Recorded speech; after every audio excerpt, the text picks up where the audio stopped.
بسم اللہ الرحمن الرحیم۔ السلام علیکم ورحمۃ اللہ۔ وہ عورت جو حضور صلی اللہ علیہ وآلہ وسلم سے پہلے جنت میں داخل ہوگی۔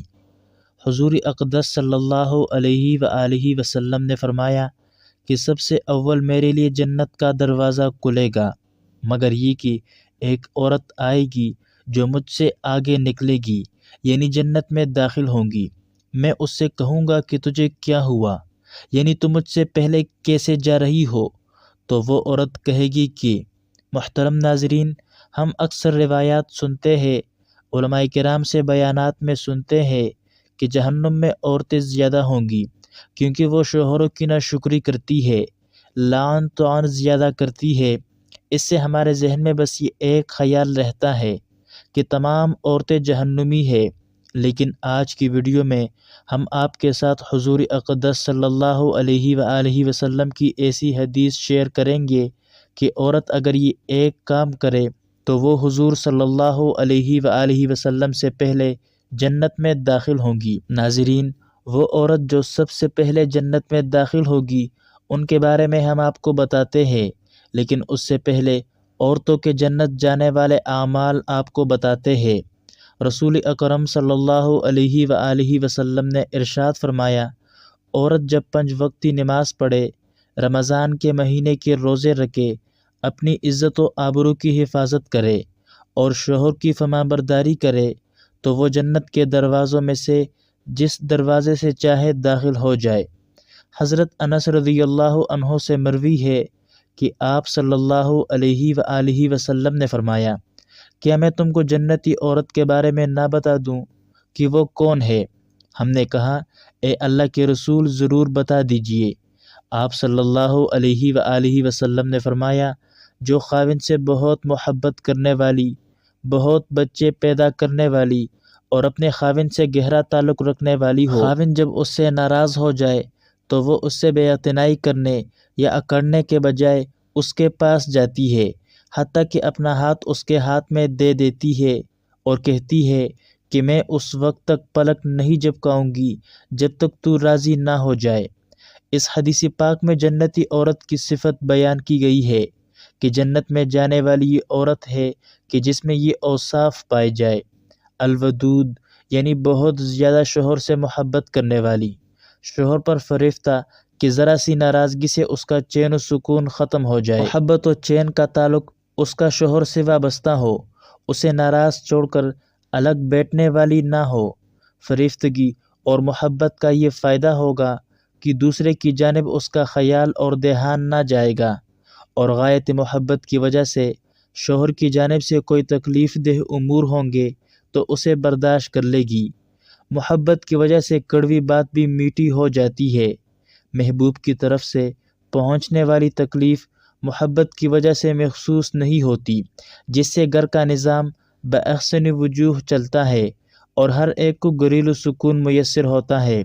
دوسری صفت یہ کہ زیادہ بچے جننے والی عورت قابل تعریف اور اللہ اور رسول اللہ صلی اللہ علیہ وآلہ وسلم کے نزدیک بہت پسندیدہ ہے۔ اسی لیے سرکار دو عالم صلی اللہ علیہ وآلہ وسلم نے تاکید فرمائی ہے کہ زیادہ بچے جننے والی عورت سے شادی کرو۔ شادی کا اہم ترین مقصد سلسلے نسل کو باقی رکھنا ہے اور امت کے افراد کا زیادہ سے زیادہ ہونا ہے۔ اس سے معلوم ہوا کہ جو لوگ بچے نہیں چاہتے یا کم سے کم چاہتے ہیں تاکہ عیش و آرام ملے اور پرورش کی مشقت سے بچے رہے، یہ اللہ اور رسول اللہ کے نزدیک ناپسندیدہ ہے۔ مگر ہاں، مرض اور بیماری کے پیش نظر ہو تو دوسری بات ہے۔ عموماً اہل یورپ کا مزاج ہے کہ وہ بچے بالکل نہیں چاہتے یا 1-2 سے زیادہ نہیں چاہتے تاکہ ان کے عیش و آرام میں خلل نہ ہو، سیر و سیاحت میں آزاد رہے۔ خیال رہے کہ بچے اور اولاد والدین کے حق میں دین و دنیا کی بھلائی کا باعث، صدقہ جاریہ اور ہر اعتبار سے خیر کا باعث ہے، کیونکہ حمل اور دودھ پلانے کا بڑا ثواب ہے۔ چنانچہ حدیث پاک میں ہے کہ آپ صلی اللہ علیہ وآلہ وسلم نے عورتوں سے فرمایا کہ تم اس بات پر راضی نہیں کہ جب تم میں سے کوئی اپنے شوہر سے حاملہ ہوتی ہے اور شوہر اس سے راضی ہو تو اس کو ایسا ثواب ملتا ہے جیسا کہ اللہ کے راستے میں روزہ رکھنے والے اور شب بیدار کو ثواب ملتا ہے۔ اور جب اس کو درد ذہ ہوتا ہے تو اس کے لیے جنت میں جو آنکھوں کی ٹھنڈک کا سامان ہوتا ہے اسے آسمان و زمین کے فرشتے بھی نہیں جانتے۔ اور پیدائش کے بعد جب بچہ ایک گھونٹ بھی دودھ پیتا یا چوستا ہے تو اس پر ماں کو ایک نیکی ملتی ہے۔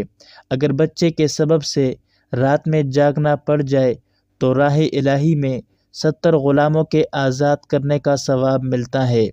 ایک روایت میں ہے کہ آپ صلی اللہ علیہ وآلہ وسلم نے فرمایا، عورت حمل سے لے کر بچہ جننے اور دودھ چڑانے تک ایسی ہے جیسے اسلام کی راہ میں سرحد کی حفاظت کرنے والا۔ اگر اسی درمیان انتقال ہو جائے تو شہید کے برابر ثواب ملتا ہے۔ اب ہم اپنے موضوع کی طرف آتے ہیں کہ وہ کون سی عورت ہے جو حضور صلی اللہ علیہ وآلہ وسلم سے پہلے جنت میں داخل ہوگی۔ مسند اعلیٰ میں ابو ہریرہ رضی اللہ عنہ سے منقول ہے، جس کا ترجمہ یہ ہے کہ حضور اقدس صلی اللہ علیہ وآلہ وسلم نے فرمایا کہ سب سے اول میرے لیے جنت کا دروازہ کھلے گا، مگر یہ کہ ایک عورت آئے گی جو مجھ سے آگے نکلے گی۔ میں اس سے کہوں گا کہ تجھے کیا ہوا؟ تو وہ جواب میں کہے گی کہ میں وہ عورت ہوں جو اپنے یتیم بچوں کے لیے بیٹھی رہی، یعنی دوسری شادی نہیں کی۔ اس روایت سے مذکورہ عورت کا حضور اقدس صلی اللہ علیہ وآلہ وسلم کے ساتھ ساتھ جنت میں داخل ہونا معلوم ہوتا ہے۔ اس عورت کی تعین حدیث پاک میں نہیں ہے، صرف اس عورت کی صفت بیان کی ہے کہ وہ بیوہ عورت ہوگی جس نے اپنی اولاد کی وجہ سے دوبارہ شادی نہیں کی۔ یہ فضیلت ہر اس عورت کو حاصل ہو سکتی ہے جو مذکورہ صفت کی حامل ہوگی۔ اس طرح ایک اور روایت میں آتا ہے، حضرت عوف بن مالک اشجعی رضی اللہ عنہ کہتے ہیں کہ رسول پاک صلی اللہ علیہ وآلہ وسلم نے فرمایا، میں اور وہ بیوہ عورت جس کے رخسار سیاہ پڑ گئے ہو، کنایہ ہے اس بات سے کہ اس نے شوہر کے مرنے کے بعد اس کے یتیم بچوں کی کفالت میں اپنا زیب و زینت چھوڑ دیا ہو، دونوں قیامت کے دن اس طرح ہوں گے۔ راوی حدیث حضرت یزید بن زریع نے شہادت کی اور بیچ کی انگلی کی طرف اشارہ کیا، یعنی کہ جس طرح یہ دونوں انگلیاں ایک دوسرے کے قریب ہے، اسی طرح وہ عورت اور حضور اقدس صلی اللہ علیہ وآلہ وسلم قریب ہوں گے۔ اور سیاہ رخساروں والی عورت کی تشریح کرتے ہوئے بتایا کہ اس سے مراد وہ عورت ہے جو اپنے شوہر کے مر جانے کی وجہ سے بیوہ ہو گئی ہو، اور وہ حسین و جمیل اور صاحب جاہ اور عزت ہونے کے باوجود محض اپنے یتیم بچوں کی پرورش اور ان کی بلائی کی خاطر دوسری شادی نہ کرے، یہاں تک کہ وہ بچے بڑے ہو جائے یا وفات پا جائے۔